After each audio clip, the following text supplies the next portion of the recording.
Unit 3 हम शुरू कर रहे हैं जिसका नाम है डायनामिक्स।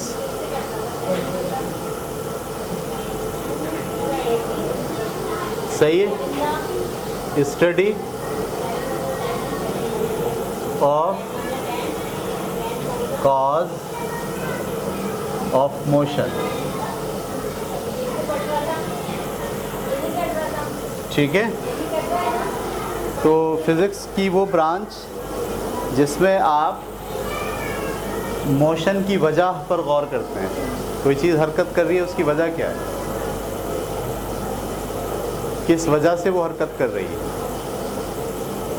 ठीक है, ये कहलाता है आपका डायनेमिक्स। ठीक, तो जैसे इससे पहले हमने पढ़ा था काइनेमेटिक्स। काइनेमेटिक्स क्या था? इससे पहले जो चैप्टर था उसका नाम था काइनेमेटिक्स। काइनेमेटिक्स में आप हरकत पर गौर कर रहे थे। हरकत क्या होती है, वेलोसिटी क्या होती है, एक्सेलरेशन क्या होता है। सही, हरकत को कैसे आप हैंडल करते हैं। 3 इक्वेशन आपने पढ़ी थी उसमें। फिर आपने हरकत अंडर द ग्रेविटी स्टडी की कि ग्रेविटी की वजह से भी हरकत होती है। यहाँ से गुजर के अब आप आ गए डायनेमिक्स के ऊपर। डायनेमिक्स में आप जो हरकत हो रही है, कोई भी ऑब्जेक्ट अगर हरकत करता है तो उसकी दरअसल वजह क्या होती है, क्या ऐसी चीज़ होती है जो उसको हरकत कराने पर मजबूर करती है। क्लियर हो रही बात आपको? एक बात आपको बड़ी हैरान होंगे आप इसको सुन के कि दरअसल जब आप चीज़ों के अंदर हरकत की बात करते हैं तो 2 टाइप की चीज़ें आपके पास हैं। एक वो जो खुद हरकत करती हैं और एक वो जो खुद हरकत नहीं करती। जैसे डेस्क है, वो तो खुद हरकत नहीं करती, लेकिन जानवर हैं, बिल्ली है, कुत्ता है, सही, इंसान है, वो क्या करते हैं, खुद हरकत करते हैं। तो जब आप ये देखते हैं कि एक चीज़ जो हरकत नहीं करती उसको कहते हैं ये बेजान है, और एक चीज़ जो हरकत करती है उसे हम क्या कहते हैं, ये जानदार है। जानदार का मतलब इसके अंदर कोई ना कोई ऐसी चीज़ है जो बेजान में नहीं है। सही है। तो लेकिन जब कोई गाड़ी हरकत करती है तो हम कहते हैं कि वो जो बेजान चीज़ है उसमें भी वही चीज़ आ गई है जो जानदारों में होती है। दरअसल आप जो है वो किसी बेजान चीज़ में हरकत की वजह पढ़कर इंसानों के अंदर रूह को समझने की कोशिश कर रहा है। सही, अजीब बात है। बेजान चीज़ है, मोटरसाइकिल है, हरकत की क्या वजह है, क्यों हरकत कर रही है ये, उस वजह को जानकर जब वजह जान लो कि अच्छा इस वजह से हरकत करती है, तो वही वजह किसके अंदर मौजूद है, इंसानों में भी मौजूद है। ठीक है। तो आप दरअसल ये है मसला, इंसान जो है ना वो मादी अशिया को बहुत जल्दी समझ लेता है, लेकिन उस मादी अशिया के पीछे जो छुपी हुई चीज़ें हैं उनको जानने की वो कोशिश करता है। तो डायनेमिक्स में आपका रुझान असल में ऐसा ही होता है कुछ, कि आप ये जानने की कोशिश करते हैं कि ये जो मूवमेंट हो रही है, जो हरकत हो रही है, ये इसके पीछे क्या है, क्या चीज़ हरकत देती है। अब जैसे ये डेस्क रुकी हुई है, मैं इसको पकड़ के खींचूँ, सही है, तो मैंने इसको हरकत दी, मेरे अंदर क्या ऐसी चीज़ थी जिसने इसको हरकत दी। वो जो मेरे अंदर वो चीज़ थी वो लिविंग ऑब्जेक्ट की प्रॉपर्टी है, तो मैं लिविंग ऑब्जेक्ट की उस प्रॉपर्टी को स्टडी करने की कोशिश कर रहा हूँ जो किसी भी ऑब्जेक्ट में हरकत को डेवलपमेंट देती है, हरकत देती है। बात समझ रही है आपको?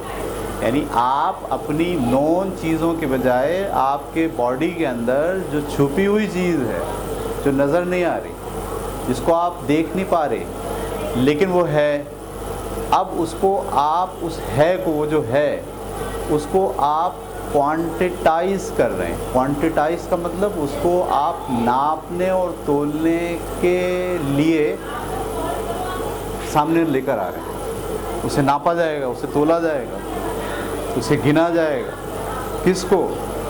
उस चीज़ को जो आपको नज़र नहीं आ रही। जैसे मैं आपसे ये कहूँ कि मैंने इस डेस्क को हरकत दी, सही है, तो मैंने तो हरकत दी, मेरे अंदर कौन सी चीज़ ने हरकत दी? कोई ऐसी चीज़ है मेरे अंदर जिसने इसको हरकत दी है। अब मैं इसकी हरकत से अपने अंदर की उस चीज़ को अंडरस्टैंड करने की कोशिश करूँगा और मैथ भी लगाऊँगा उस पर। ठीक है। तो इसमें सबसे पहले जो चीज़ है वो है एक लफ्ज़ इस्तेमाल करते हैं, फोर्स। क्या इस्तेमाल करते हैं? फोर्स। वो चीज़ जो किसी रेस्ट वाली चीज़ को मोशन में कन्वर्ट कर दे। ये रेस्ट है ना, ये रुकी हुई है, मैं इसको हरकत दूँ, रेस्ट वाली चीज़ को हरकत में ले आया मैं। मेरे अंदर वो जो चीज़ है उसका नाम क्या है? फोर्स। उर्दू में क्या कहते हैं? कुव्वत। सही है। वो एक्टिंग, एक्सटर्नल एक्टिंग ऑब्जेक्ट जो किसी रेस्ट वाले ऑब्जेक्ट को मोशन में कन्वर्ट कर दे, उस एक्सटर्नल अप्लाइंग ऑब्जेक्ट को फोर्स कहते हैं। सही है। अच्छा, इसी तरह से कोई चीज़ हरकत करती हुई चली आ रही है, सही है, साइकिल चली आ रही है, मैं उसको रोकूं, रोकने के लिए भी मुझे क्या इस्तेमाल करना पड़ेगा? फोर्स। तो वो ऑब्जेक्ट जो किसी हरकत करते हुए ऑब्जेक्ट को रोक दे, मैं इसके लिए उर्दू में लफ्ज़ इस्तेमाल करता हूँ आमिल शे, अमल करने वाली चीज़।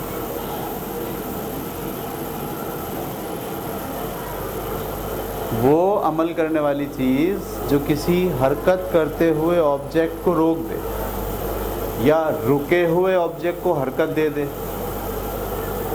वो शय जो छुपी हुई है उसका नाम है फोर्स।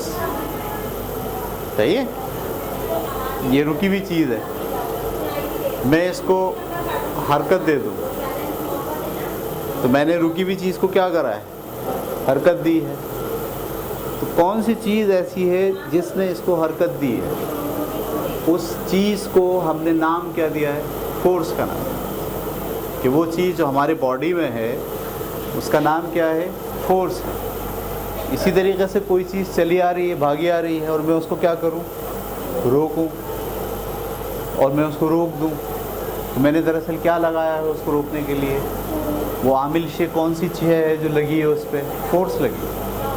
तो वो एक्सटर्नल ऑब्जेक्ट आमिल शे, अमल करने वाली चीज़ जो किसी हरकत करते हुए ऑब्जेक्ट को रोक दे या रुके हुए ऑब्जेक्ट को हरकत दे दे, उस शय को आप क्या कहते हैं? फोर्स। समझ में आ रही बात? दो बच्चों पर गौर करें। एक दरवाज़ा है, एक बच्चा दरवाज़ा खोलने की कोशिश कर रहा है, एक बच्चा दरवाज़ा बंद करने की कोशिश। एक बाहर है और एक अंदर है, बड़ा गेट है। एक क्या कर रहा है? खोलने की कोशिश कर रहा है, बाहर वाला अंदर, और दूसरा क्या कर रहा है? बंद करने की कोशिश कर रहा है। सही है। दोनों क्या लगा रहे हैं? फोर्स लगा रहे हैं। समझ में आ रही बात आपको? दोनों क्या लगा रहे हैं? फोर्स लगा रहे हैं। रस्सी से बांध ले, रस्सी खींचने का मुकाबला होता है ना, तो एक क्या करता है? उस वाली टीम को इधर हरकत देने की कोशिश करता है, और ये वाली टीम क्या करती है? उस वाली टीम को इधर हरकत देने की कोशिश करती है। दोनों रुके हुए हैं एक्चुअली, और फोर्स लगा रहे हैं। किस लिए लगा रहे हैं फोर्स? ताकि ये वाली जो टीम है वो हालत हरकत में आ जाए। ये बात समझ आ रही है आपको? फोर्स किस किस चीज़ों में होती है? आप देखें, फोर्स जानदार में होती है। घोड़ा भी हरकत दे सकता है चीज़ों को, सही है।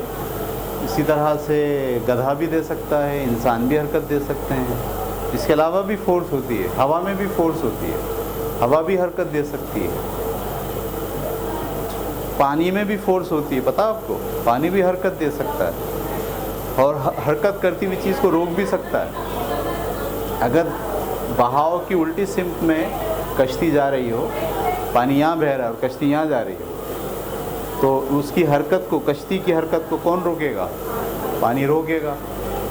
तो हरकत को रोकने की एबिलिटी या रुकी हुए ऑब्जेक्ट में को हरकत देने की एबिलिटी जिस चीज़ में पाई जाती है, इंसान में भी पाई जाती है, जानवरों में भी पाई जाती है, हवा में भी पाई जाती है, पानी में भी पाई जाती है। तो वो कॉमन चीज़ जिसकी वजह से कोई हरकत करता हुआ ऑब्जेक्ट चलना शुरू कर दे या कोई चलता हुआ ऑब्जेक्ट रुक जाए, उस एक्सटर्नल चीज़ को जो उस पर अप्लाई हो रही है उसे आप क्या कहते हैं? फोर्स। लिख लें इस बात को। वो आमिल शय जो किसी रुके हुए ऑब्जेक्ट को हरकत दे दे,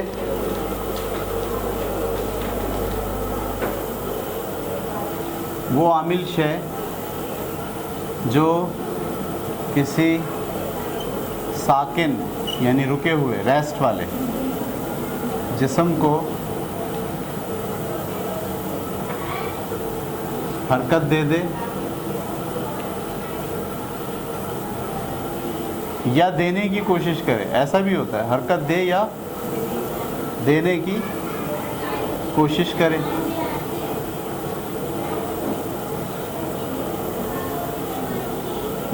इसी में उल्टा कर दें, या वो आमिल शय जो किसी हरकत करते हुए जिस्म को रोक दे या रोकने की कोशिश करे, उसे क्या कहते हैं? फोर्स कहते हैं। ठीक है,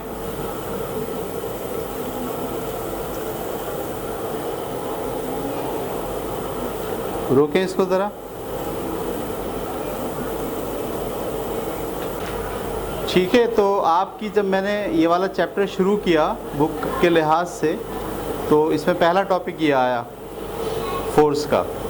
फिर इसमें एक एक्टिविटी भी है, ये मैंने आपको फोर्स पढ़ा दिया पेज नंबर 59 पर। लेकिन इसके बाद जो टॉपिक दिए गए हैं, इनको अच्छे तरीके से पढ़ाने और समझाने के लिए मुझे पहले पेज नंबर 66 पर जो 3.2 है न्यूटन्स लॉ, ये पढ़ाना पड़ेगा। तो पहले मैं ये पढ़ा देता हूँ, उसके बाद वापस कहूँगा 3.1 पे। ठीक है, न्यूटन्स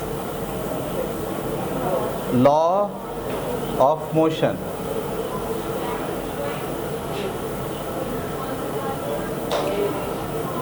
चलो भाई, ये हम पढ़ने जा रहे हैं पहले, इसके बाद फिर वापस आएंगे मोमेंटम पे। ठीक है, 3.1 पे। तो देखिए, न्यूटन एक साइंसदान का नाम है। पता है आपको ये बात? पहले पढ़ी आपने या नहीं पढ़ी? नहीं पढ़ी तो आपको समझना चाहिए, न्यूटन साहब एक साइंसदान थे, सही है। और उन्होंने फिज़िक्स में बहुत सारी नई बातें दरियाफ़्त की और कुछ नए क़वानीन जो है उन्होंने दरियाफ़्त किए, और उनका एक बहुत बड़ा नाम है फ़िज़िक्स की दुनिया में। ठीक है, हम तालिब इल्मों को हमेशा साइंसदानों का नाम बहुत एहतराम से लेना चाहिए। ठीक है, उनका अदब करना चाहिए, क्योंकि उनकी ही वजह से आज हम इस जदीद दौर में दाखिल हुए हैं। अगर वो ये काम ना करते, साइंस के उसूल नहीं बनाते और उन उसूलों की बुनियाद पर चीज़ें नहीं बनती, तो हमारी ज़िंदगी बहुत आसान नहीं होती। हम बटन दबाते हैं, पंखा चल जाता है, सही है, आप रिकॉर्डिंग हो रही है, अब आप इस दुनिया में आ गए। लेकिन आज से अगर आप 400 साल पहले की दुनिया देखें तो बहुत मुश्किल दुनिया थी, सही है। पैदल चल के जाना पड़ता था एक जगह से दूसरी जगह, या घोड़ों पे जाना पड़ता था। फिर अब आप देखिए, हवाई जहाज़ भी आपके पास, ट्रेनें भी आ गई आपके पास। ठीक है, तो ये सब काम दरअसल किसने किया है? सारे साइंटिस्ट ने किया, साइंसदानों ने किया है। उनकी वजह से हम ज़िंदगी में इस आसानियों को हासिल कर रहे हैं, लिहाजा हमें हमेशा उन्हें एहतराम की निगाह से देखना चाहिए। और जब भी उनका नाम आए तो हमें अपने अंदर महसूस करना चाहिए कि ये कोई अदब करने वाली शख्सियत मौजूद है। तो न्यूटन्स का कानून, न्यूटन ने, सही है, कुछ क़वानीन पेश किए मोशन के बारे में। वो कहता है ये जो दुनिया में जितनी भी हरकत हो रही है, ये कुछ क़वानीन के ताबे है, इनमें कुछ उसूल लग रहे हैं, सही है। और उन उसूलों को उसने 3 कानून में पेश किया। पहले कानून को कहते हैं फर्स्ट लॉ ऑफ न्यूटन या फर्स्ट लॉ ऑफ मोशन, दूसरे को कहते हैं सेकंड लॉ ऑफ मोशन, और तीसरे को कहते हैं थर्ड लॉ ऑफ मोशन। ठीक है, न्यूटन बहुत छोटी ही उम्र में बहुत काबिल हो गया था। आप हैरान होंगे कि जब वो 17-19 साल का था, 19 साल की उम्र में उसने अपना ग्रेविटेशन का लॉ पेश किया, सही है। हमारे यहाँ 19 साल के बच्चे, लड़के जो है अभी खेल कूद में शामिल होते हैं, लेकिन उसने ग्रेविटेशन का इतना बड़ा कानून 19 साल की उम्र में पेश किया। बहुत ज़हीन आदमी था। लेकिन न्यूटन का आखिरी दिनों में जो इंतकाल हुआ वो बहुत मुश्किल हालात में हुआ। न्यूटन ने सारी ज़िंदगी शादी नहीं की, सही, और आखिरी 3 साल या 2 साल वो पागल हो गया, यानी साइको हो गया वो। तो उसको फिर किसी बहुत बड़े घर में, एक जजीरे में बहुत खूबसूरत घर बना के वहाँ उसको रखा गया, वहीं उसका इंतकाल हुआ। ठीक है, इतना बड़ा आदमी जिसने इतनी दुनिया की खिदमत की, उसका जो एंड था वो बहुत ख़तरनाक एंड था। तो हम पढ़ने जा रहे हैं फर्स्ट लॉ ऑफ मोशन।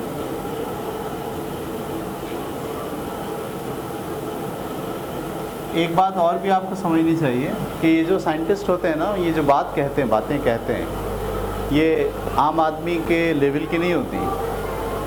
आम आदमी उसकी बात सुन के क्या कहता है? पागल है। समझ रहे हैं आप? याद रखना हमेशा, वो जो बातें कहता है वो बातें आम आदमी जब सुनते हैं तो क्या बोलते हैं? पागल है।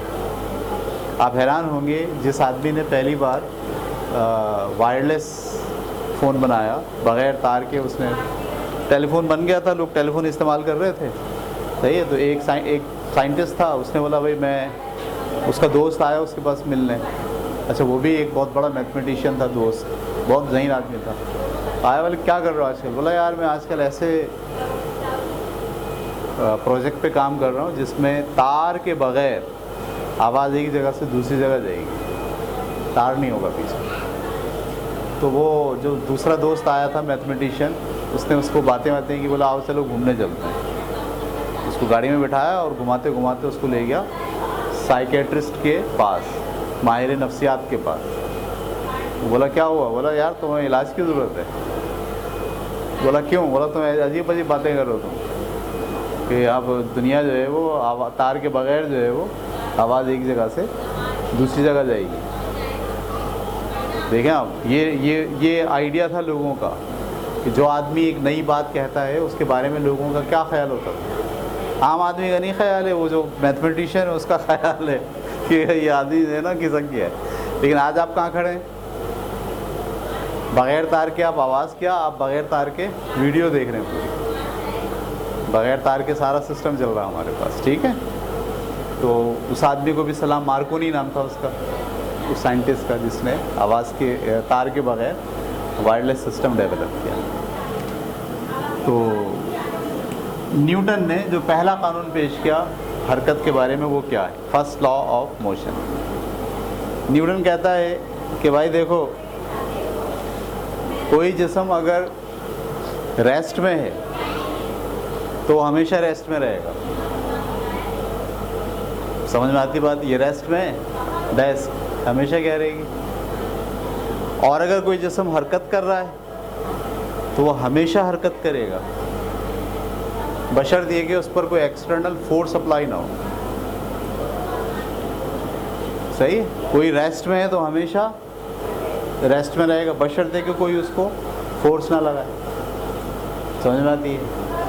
कोई ऑब्जेक्ट हालत हरकत में है तो वो हमेशा हरकत करता रहेगा, बशर्ते कि उस पर कोई फोर्स नहीं लगाई जाए।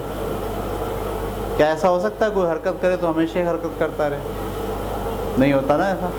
नहीं, उसने जो बोला ना बशर्ते कि उस पर कोई फोर्स नहीं लगाई जाए, तो इसका मतलब है वो रुकता है इसलिए कि कोई उसको रोकता है, कोई एक्सटर्नल फोर्स लगती है तो वो रुकता है, अगर वो ना लगे। ठीक है जी। तो न्यूटन अपने पहले कानून में क्या कहता है? First law of motion. वो कहता है कि अगर कोई ऑब्जेक्ट रेस्ट में है तो वो हमेशा रेस्ट में रहेगा, और अगर कोई ऑब्जेक्ट मोशन में है तो वो हमेशा मोशन में रहेगा। शर्त ये है कि उस पर कोई एक्सटर्नल फोर्स अप्लाई ना हो। सही है? जैसे कोई ये डेस्क रुकी हुई है, अगर कोई इस पर फोर्स नहीं लगाएगा तो ये हमेशा, लेकिन अगर कोई ऑब्जेक्ट चल रहा है और उस पर कोई फोर्स ना लगाए तो क्या वो हमेशा चलता रहेगा? ये थोड़ा समझ में मुश्किल से आ रहा है। इसकी मिसाल ले लें आप। क्या मिसाल है इसकी? सादा सी, मैं एक बॉल को मैदान में फेंकता हूँ एक ही क़ुव्वत से, एक ही जान लगा के, कुछ दूर जाके रुक जाएगी। सही है? उसी बॉल को मैं रोड पे फेंकता हूँ उतनी क़ुव्वत से, आपका क्या ख्याल है?